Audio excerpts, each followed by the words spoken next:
Now this is lecture number 7, chapter atomic structure, class +1. मैंने इससे पहले लेक्चर में आपसे रुदरफोर्ड्स मॉडल डिस्कस किया. उस मॉडल में हमने जो बहुत इंपॉर्टेंट बात सीखी कि एटम में न्यूक्लियस होता है. क्लियर. इसके लिए एक्सपेरिमेंटल प्रूफ दिया, वहाँ से हमें ये पता चला कि एटम में न्यूक्लियस है. पर वो मॉडल एटम की स्टेबिलिटी के ऊपर कुछ ज़्यादा नहीं कर पाया, तो स्टेबिलिटी को एक्सप्लेन नहीं कर पाया. अब हम उस मॉडल से आगे जो नेक्स्ट सक्सेसफुल मॉडल रहा है, बोहर्स मॉडल, उसकी तरफ जा रहे हैं. अब बोहर्स मॉडल तक पहुंचने के लिए कौन कौन से फैक्टर्स आए जिन्होंने फोर्स किया, भाई नहीं ये पीछे वाले मेथड में मॉडल में गलतियां हैं, इसको कुछ इम्प्रूवमेंट की ज़रूरत है. तो हम उन स्टेप्स के बारे में बात करने जा रहे हैं. देखिए, अब आज मैं आपसे जो थ्योरी डिस्कस करने जा रहा हूं वो है इलेक्ट्रोमैग्नेटिक वेव थ्योरी. ये थ्योरी जेम्स क्लार्क मैक्सवेल ने दी थी. टॉपिक हम एटॉमिक स्ट्रक्चर कर रहे हैं और वहां से हम वेव थ्योरी की तरफ चले गए. जब आपको इसका लिंक मिलेगा तो अच्छा लगेगा, भाई हाँ ये कितनी ज़रूरी बातें थी जो हमें पता होनी चाहिए थी.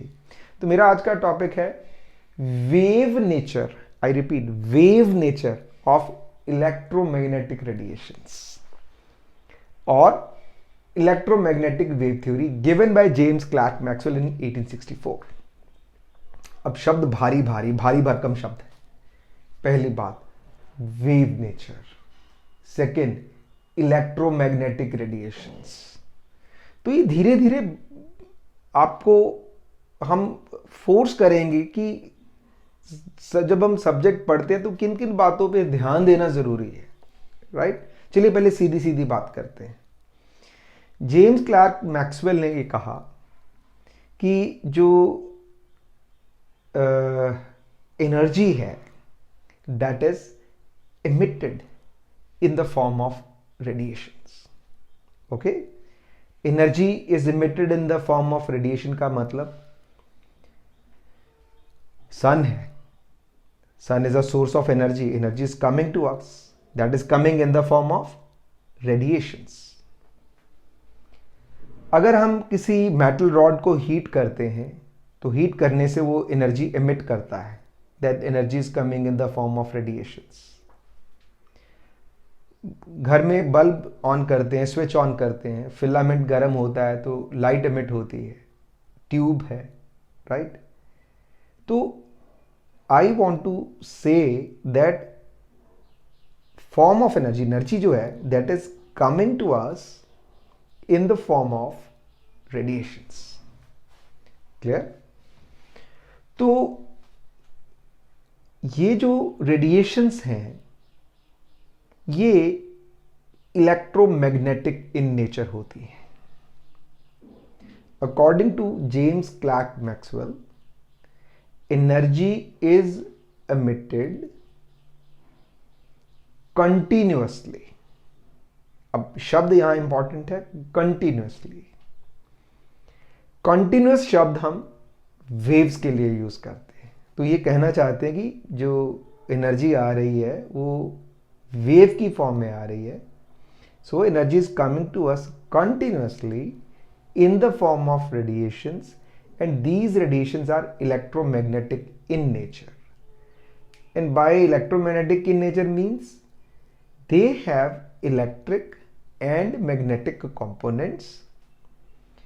Both components are perpendicular to each other, right?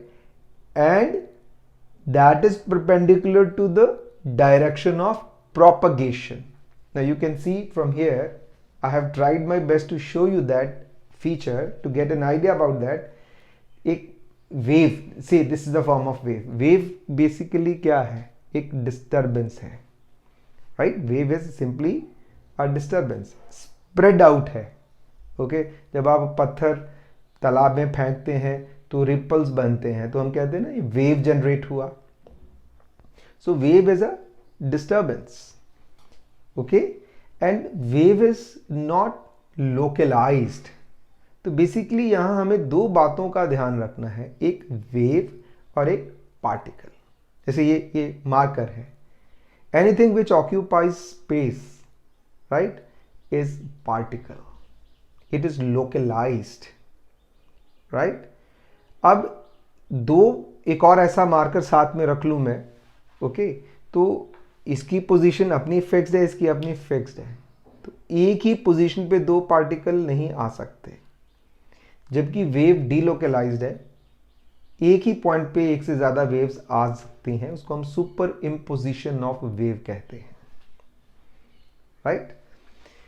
तो वेव्स, कभी आपने ये भी देखा होगा, मैं एक बेसिक आइडिया दे रहा हूँ, कभी आपने ये भी देखा होगा कि जब दो साउंड्स मिक्स होती हैं तो आवाज़ बढ़ जाती है या कम हो जाती है, राइट, उसको हम इंटरफेरेंस ऑफ वेव कहते हैं। ये वेव की प्रॉपर्टीज है, इंटरफेरेंस ऑफ वेव, रिफ्लेक्शन, ठीक है, मिरर के सामने लाइट पड़ेगी, वो रिफ्लेक्ट होगी, और रिफ्रैक्शन, जब दो मीडियम्स हैं जिनमें डेंसिटी डिफरेंट है, डिफरेंट डेंसिटीज हैं, तो क्या होता है, वेव की रिफ्रैक्शन की प्रॉपर्टीज को हम स्टडी करते हैं। Is that clear? तो यहां हमें शब्द के ऊपर ज्यादा जोर देना है, एक पार्टिकल नेचर है, एक वेव नेचर है। तो मैं यहां कह रहा हूं कि क्लार्क मैक्सवेल ये प्रूव करने की कोशिश कर रहे थे कि जो इलेक्ट्रोमैग्नेटिक वेव्स हैं, रेडिएशंस हैं, सॉरी, वो उनकी नेचर क्या है, वेव नेचर है, ओके। तो उनमें इलेक्ट्रिक एंड मैग्नेटिक कंपोनेंट्स होते हैं। ये देखिए यहाँ मैं दो कंपोनेंट्स, एक कंपोनेंट ए है और एक रेड मार्कर से रिप्रेजेंट कर रहा हूँ, and you can see that angle between these two, इस रेड में और इसमें एंगल 90 डिग्री का है, राइट। और यहाँ मैं ये direction of propagation of wave है, यहाँ दिखाना चाह रहा हूँ कि एक वेव ऐसे है, ऐसे है, और एक ऐसे है, right.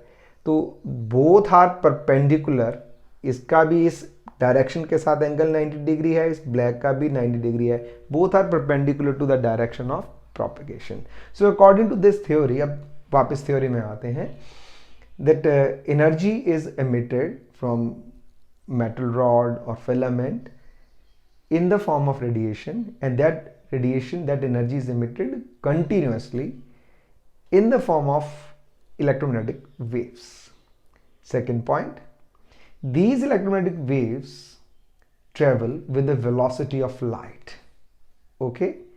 Third, they do not require any medium for their propagation, okay. ये थी एक बेसिक सी बात जो जेम्स क्लार्क मैक्सवेल ने कही। मैं फिर से कहता हूं कि वो स्ट्रेस दे रहे थे कि जो इलेक्ट्रोमैग्नेटिक रेडिएशंस हैं, इनका जो नेचर है वो वेव है, और अब वेव को आप धीरे धीरे समझना शुरू कर दिया है आपने कि वेव है क्या, ओके। जैसे हम जनरल लेमैन सेंस में कहते हैं, light is a wave, okay.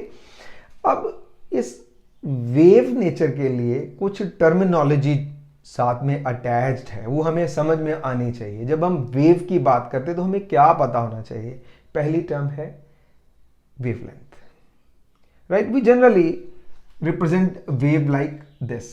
ये जो अपर पार्ट है इसको हम क्रेस्ट कहते हैं और लोअर पार्ट को हम ट्रफ कहते हैं, राइट। दिस इज क्रेस्ट, ये ट्रफ,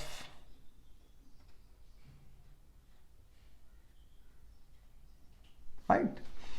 अब दो कंसेक्यूटिव क्रेस्ट्स, दो एडजेसेंट बोल देता हूं, जो क्रेस्ट्स हैं या ट्रफ्स हैं, उनके बीच में जो डिस्टेंस है उसको हम वेवलेंथ कहते हैं।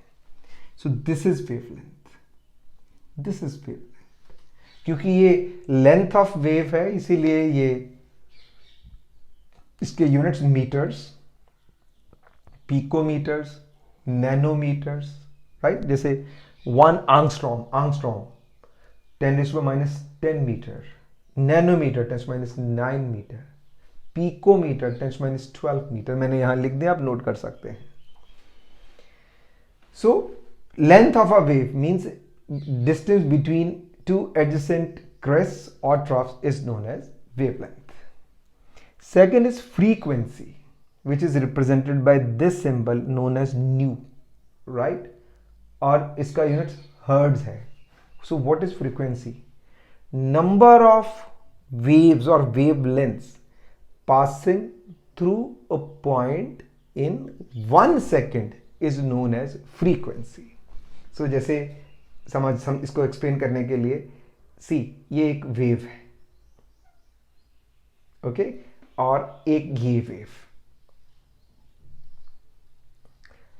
Right. All electromagnetic waves are travelling with velocity of light, right? You know the velocity of light means they are having same velocity.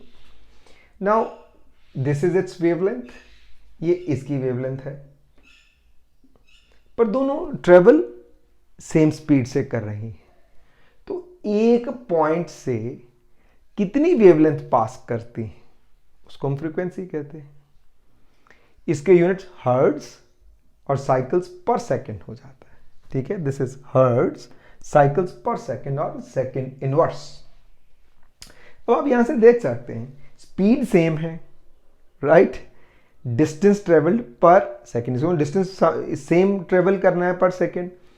तो आप क्या कहेंगे, इसकी वेवलेंथ बड़ी है, तो डेफिनेटली इसकी वेवलेंथ छोटी होने के कारण नंबर ऑफ वेवलेंथ जो पास की हैं एक पॉइंट से, इसकी ज़्यादा होंगी एज कंपेयर टू दिस. ठीक है, क्योंकि इसकी वेवलेंथ छोटी है. एक वेव है ये, अब आप बताइए इसकी वेवलेंथ और छोटी हो गई. इसका मतलब पर सेकेंड जो नंबर ऑफ वेवलेंथ पास करेंगी इसकी सबसे ज़्यादा करेंगी, इसकी उससे कम, इसकी उससे कम. इसका मतलब जिस रेडिएशन की वेवलेंथ जितनी छोटी है उसकी फ्रीक्वेंसी उतनी ज़्यादा है, और जिसकी वेवलेंथ जितनी बड़ी है फ्रीक्वेंसी उतनी कम है. इसके लिए इसका मतलब हम इसको ऐसे लिख सकते हैं, frequency is inversely proportional to wavelength, right. जिसकी वेवलेंथ बड़ी है वेव की उसकी फ्रीक्वेंसी कम है, और जिसकी वेवलेंथ छोटी है उसकी फ्रीक्वेंसी ज़्यादा है. अगर हम ये साइन ऑफ प्रोपोर्शनैलिटी को हटा दें, it is replaced by symbol C, which is known as constant, और ये है velocity of light, 3 into 10⁸ metre पर सेकेंड. सो यहां से हमारे पास एक इंपॉर्टेंट रिलेशन डेवलप हो गया, दैट इज जो इस टॉपिक का आधार है. C, यू कैन सी में यहां C की बात कर रहा हूं. C इज यहां लिख देते हैं, is equal to nu lambda. Very important relation for us. Okay, now next term is amplitude. Height और डेप्थ, हाइट ऑफ क्रेस्ट और depth of trough is known as amplitude of a wave. Okay, wave number, this is nu bar. See the difference. Nu bar, reciprocal of wavelength. जितनी wavelength है उसका reciprocal ले लीजिए, उसको हम wave number कहते हैं, 1/λ.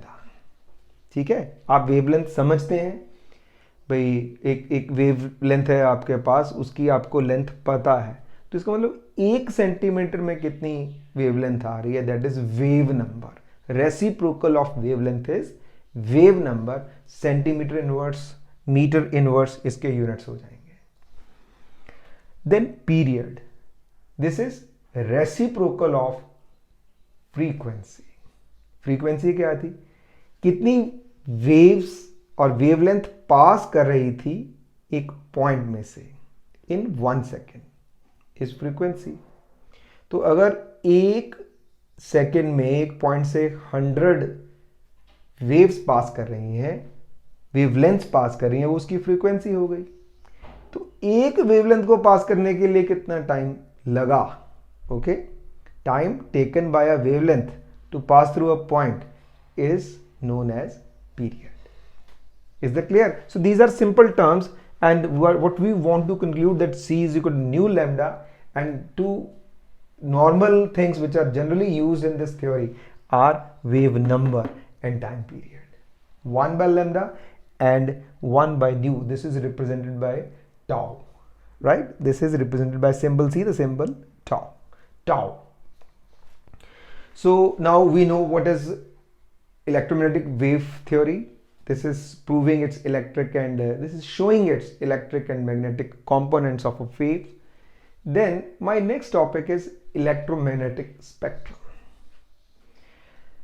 Basically, we must have heard about radiations, right? Radio wave, microwave, infrared, visible, ultraviolet, X-rays, gamma rays. Cosmic rays are also mentioned, but they are not coming in this spectrum.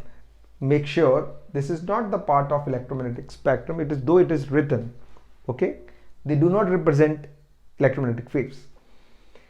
Now you can see this is an arrangement in which I have arranged all electromagnetic radiations in the decreasing order of their wavelengths or in the increasing order of the frequencies, whatever. Now you can see this is longest radiation of longest wavelength known as radio wave. Radio wave की जो wavelength है वो सबसे ज़्यादा होती है. Then comes microwave, उसकी wavelength उससे कम है. Then infrared, then visible range. Now visible range is very special. It's a range in which we can see the things. ठीक है, तो ये फिर से मैं बोल रहा हूँ, जेम्स क्लार्क मैक्सवेल स्ट्रेस कर रहे थे कि रेडिएशंस की वेव नेचर, और मैं बार बार उसी बात के ऊपर आ रहा हूँ क्योंकि ये इंपॉर्टेंट है. तो ये हम सबके दिमाग में यही बात है, ये तो वेव है. जैसे visible right, this is a wave. Visible range 380 to 760 nanometre, इसकी जो रेंज होती है वो exact range 380 nanometre to 760 nanometre होती है, राइट, जिसमें हम देख सकते हैं. तो radio wave, microwave, infrared, visible, ultraviolet, X rays and gamma rays, right. ये देखिए रेडियो वेव आ गया, ये माइक्रोवेव, ये इंफ्रारेड, ये विजिबल है. ये रीजन जो मैंने यहां बनाया हुआ है, this is a visible region, जिसको यहां ओपन किया हुआ है. ये यूवी रेज है, ये एक्स रेज है, गामा रेज है. हम इनको नहीं देख सकते, हम विजिबल रेंज में देख सकते हैं और किसी में नहीं देख सकते. तो जो कलर हम देख रहे हैं वो इस रेंज में देख रहे हैं. ओके, तो इलेक्ट्रोमैग्नेटिक स्पेक्ट्रम क्या है? It's a pattern in which all electromagnetic radiations are arranged, जैसे भी आप कहना चाहते हैं, in the increasing order of their wavelength और in the decreasing order of their frequencies और वॉट एवर.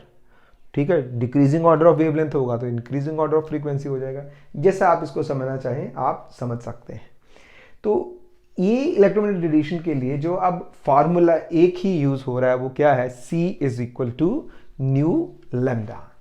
अब इस विजिबल रेंज को अगर आप देखें, यहाँ रेड है, यहाँ वायलेट है. आप जानते हैं VIBGYOR, VIBGYOR, 7 colours. Red, infrared के सामने रेड है. इस साइड पे जाते हुए टुवर्ड्स लेफ्ट वेवलेंथ कम होती जा रही है. ओके, इसका मतलब इंफ्रारेड के साथ रेड मीन्स रेड की वेवलेंथ ज़्यादा होती है.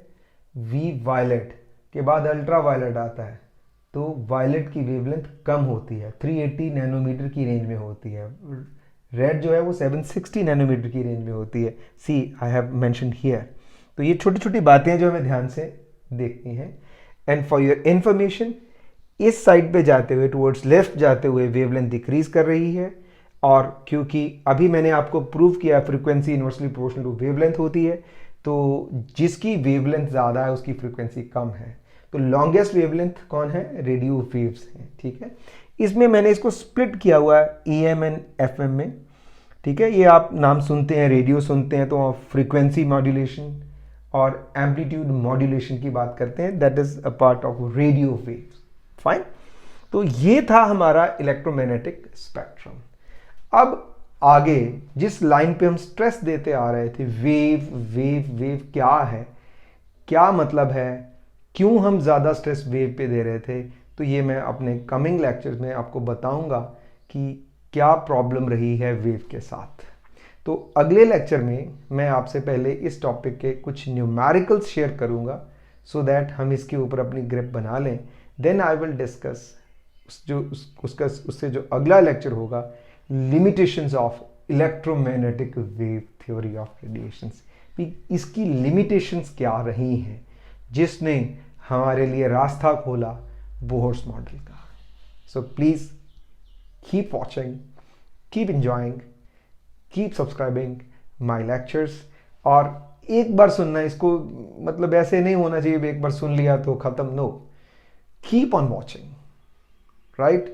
मैं आपसे यही रिक्वेस्ट कर रहा हूं और आपको इंश्योर कर रहा हूं कि जितना ज़्यादा आप इन वीडियोस को देखेंगे, पहली बात सारा सिलेबस प्रॉपर्ली इसमें कवर किया जा रहा है, उतनी आपको सब्जेक्ट की अंडरस्टैंडिंग होगी जिससे आप अपने ऑब्जेक्टिव सम्स इजीली सॉल्व कर पाएंगे। Thank you.